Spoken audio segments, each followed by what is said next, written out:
Hi there, I am Dr. Regina Zona, and this is Mindset Monday.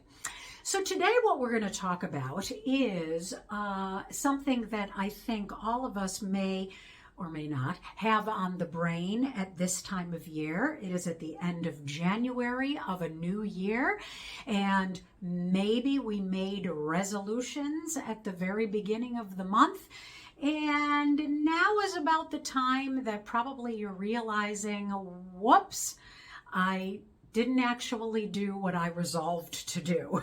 Okay, so we're going to talk a little bit about failed resolutions. All right, the thing about resolutions in general is I think that they're made to fail. Okay, we all have these very lofty goals that we think, this year is going to be the year that I'm going to get control of my finances, or I'm going to lose weight, or I'm going to learn French, whatever it is. And we think that January 1st, there's no better time to do it.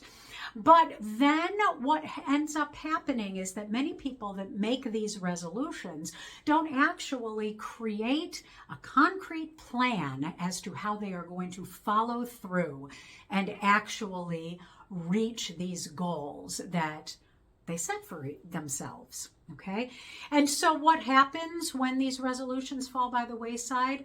Some of us start to sort of internalize it and think, wow, okay, I must be a failure because I couldn't do that thing that I promised myself I would do.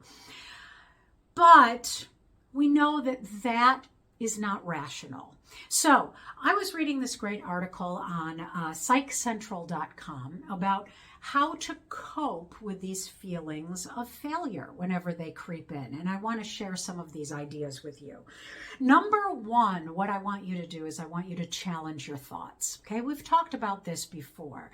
Right? The minute that you start to have that thought of, oh man, I feel so bad that I just, I lasted on that diet for 3 days and then I started eating all the donuts again. Okay? First of all, you need to realize that that thought that you are having about how bad you feel for eating all the donuts, that's an irrational thought. Okay? You need to remember that that's just a thought. That's not reality. You are not a bad person because you ate all the donuts. All right? It's just an irrational thought. And so what you need to do is you need to recognize that it is an irrational thought and then find a path that can change that thought into a rational thought. All right, that's number one. Number two, minimize comparison to others. Look, this is a huge one. I mean, all over television and in magazines and whatever, they have all of these inspirational stories about these people that, started this new path, learned how to play pickleball in one day when they didn't think that they would have the energy to do it. And it looks so easy and they look so happy, and it reminds you that you couldn't do it. You didn't even want to put on your sneakers and go to the pickleball court to actually start. All right? But that was their journey and your journey is completely different. So do not compare yourself to others. Then you need to notice the positive. Okay? So the fact of the matter is that you set this goal. You didn't necessarily reach this goal, but what did you do? All right.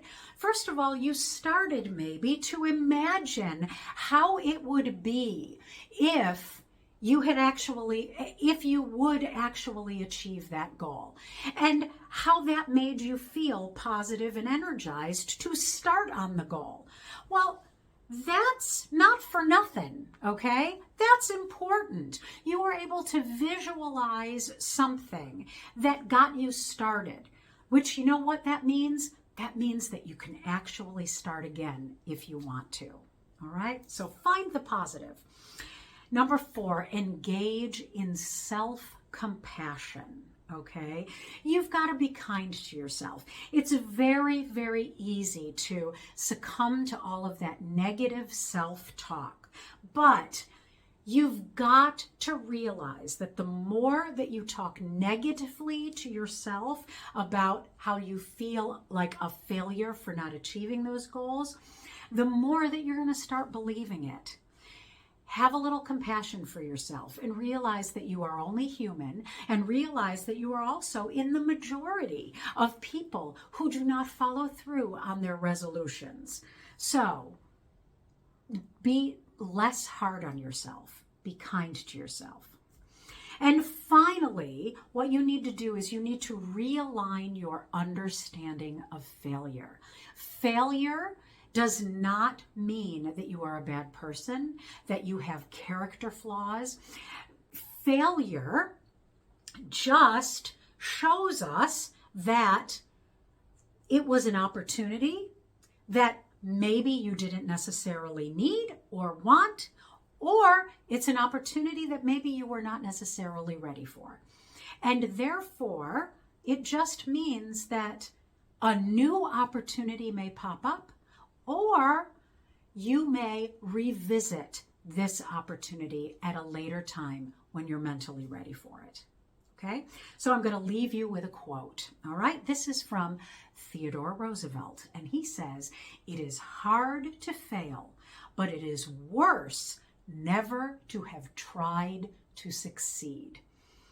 All right? So let go of all of those icky feelings about all of those lost resolutions, because tomorrow is another day. So now I give you permission to go and have that donut.